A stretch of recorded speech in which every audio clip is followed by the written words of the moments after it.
Hello, my fellow citizens. This is Joe Biden here, your 46th president. As we know right now, you're president for 16 more hours before, oh God, what's his name?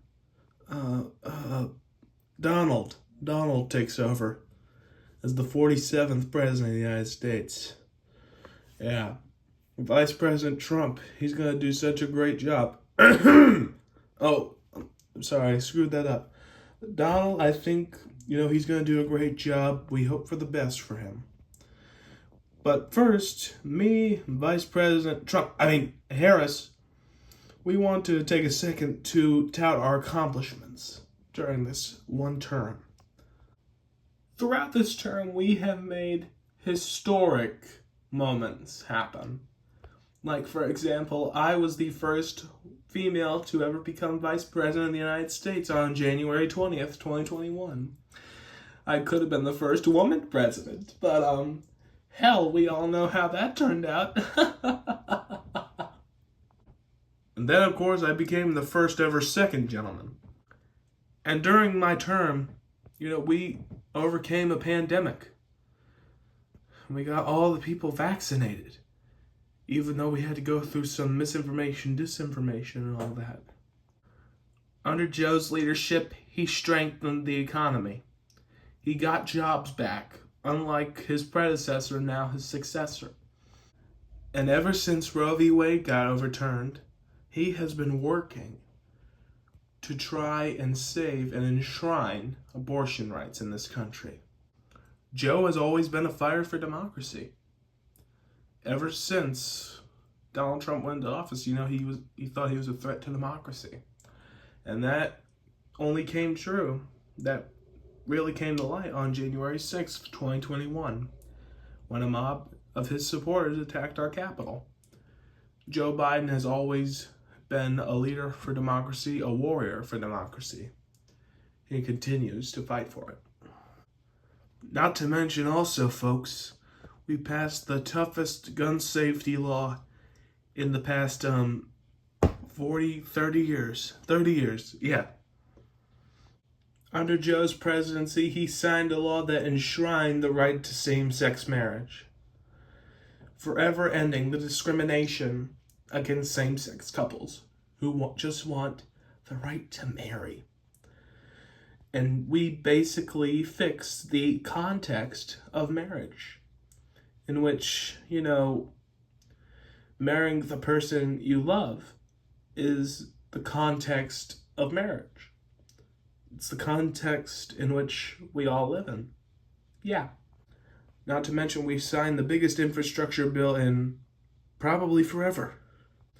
Not to mention he signed the CHIPS Act, which helped with computer manufacturing and all that.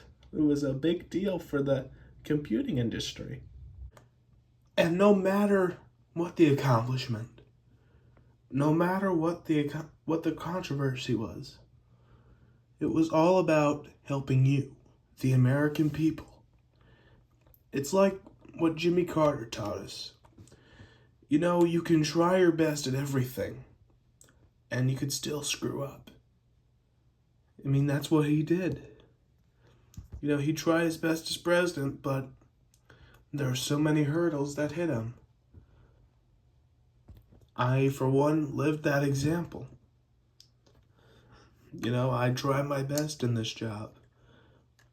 I care a lot about the American people. I revere this office so much. But sometimes things can be tough. To the point where there's nothing you can do. This is one of the toughest jobs in the world, and I was proud to have it. So y'all can clearly see he's very much competent. He's very competent. Yeah, my memory was sharp as it was 30 years ago. But after one little debate performance that I wasn't prepped for, despite a whole week of training at Camp David, everyone in the Democratic Party was like, holy shit, this guy needs to drop out now. And Crying Chuck and Nancy Pelosi. They were the ones that started the coup. That's what Fox News calls it, by the way.